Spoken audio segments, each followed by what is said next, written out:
Then we welcome in our friend John Guandolo, former FBI special agent and now national security consultant, the president of Guandolo Associates. Hello, John. How are you? Hi. How you doing, Steve? Good. Great to be on. Good to talk to you again. Okay. The FBI and the NSA have been for years, as it turns out, compiling all this data, all this information, including phone records. First, we were told it was Verizon customers, and now we know it's just about everybody who has a phone and makes a phone call.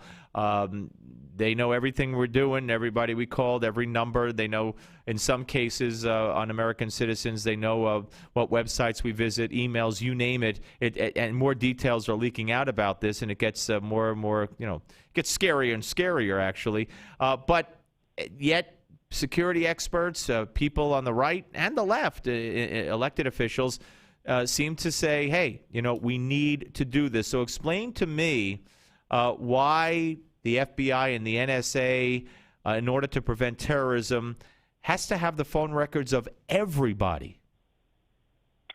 So it's interesting. It's not being necessarily reported as accurately as it should be, first of all. And number two, I think the leadership in the intelligence community that has given public statements, on this, have not done a good job.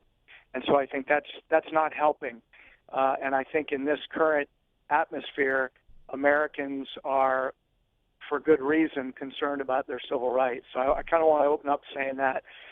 I am familiar from my own experiences with some of the programs that existed when I was in that are similar.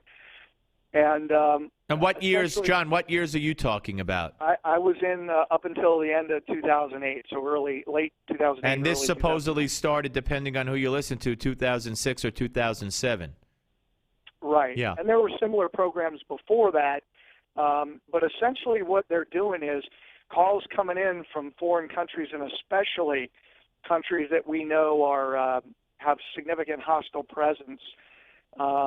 All of those calls get screened, but it's not that somebody's listening to those calls, number one, and it's not that we're getting subscriber information on everybody and then getting all the information on who you're talking to and all the numbers you call.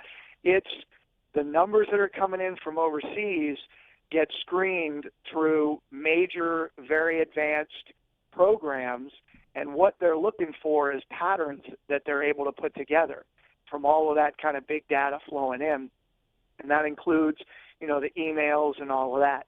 So so when a couple of the leaders have tried to explain that, I just think they've done a horrible job, because they sound like they're dancing around the issue, and instead of just saying, look, we are not listening to all your calls, we are not tracking all your calls. What we are saying is calls coming into the country from places that we have concern about and others, when we see a pattern, we're going to look at it. I understand that, John, and the president himself did say today that the call, no one's listening to your calls. It's just that, first of all, some find him hard to believe, and of course, on the heels of the IRS scandal, right. many more would find him hard to believe. But nonetheless, what we've been told is, and what you're saying makes sense, and what you're saying, I remember under Bush, when Bush wanted to monitor the calls, incoming calls or outgoing calls to or from suspected terrorists, the left went nuts, which I never understood. But here again, we're told that the records, the phone records of everybody is available and has been obtained by the NSA and the FBI. And so again, why everybody's phone records if they're tracking? Well, because what it means is they have the accessibility. So if they get a call from a known number, well, first of all, known numbers, they are likely going to listen to those calls.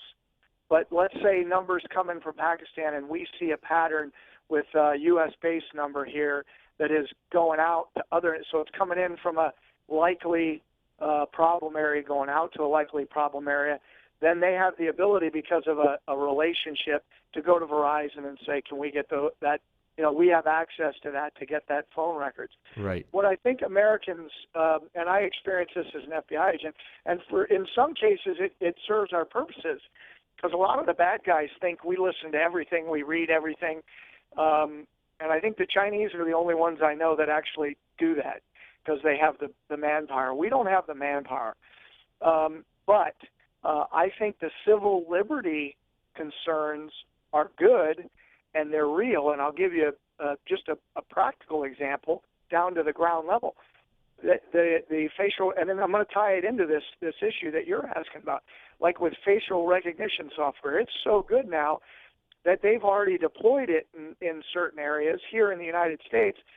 And with my iPhone or with whatever device you have, but specifically those, the kind of high-speed phones that we have now, I can be walking down the street, boom, my location of my phone, let's say I'm traveling in a different city, boom, they know it, and the local, because of if I'm on Facebook and all this, they've got that info. They know that I like Starbucks. There's a local Starbucks, and boom, they'll send me a coupon as I'm walking down the street to the Starbucks that's a block away. I mean, and some people say, oh, that's cool, but we accept that. And that's a tremendous invasion. Absolutely, that is a tremendous invasion of privacy. You're absolutely right. Right, and so my hey, I've heard. John, tell me if this is true. I've heard that they're going to make, or there are some TVs. This sounds bizarre, but it's not that could hear you talking, or based on the TVs, on what you watch, or what you or your level of interest, or whatever, they can know what products you like and run specific commercials geared to your liking. That's correct. I mean, that's insane. Yeah, that's insane. It's pretty amazing, and it's going the big data stuff. The idea of all this data, and investigatively, there are some amazing positives to this.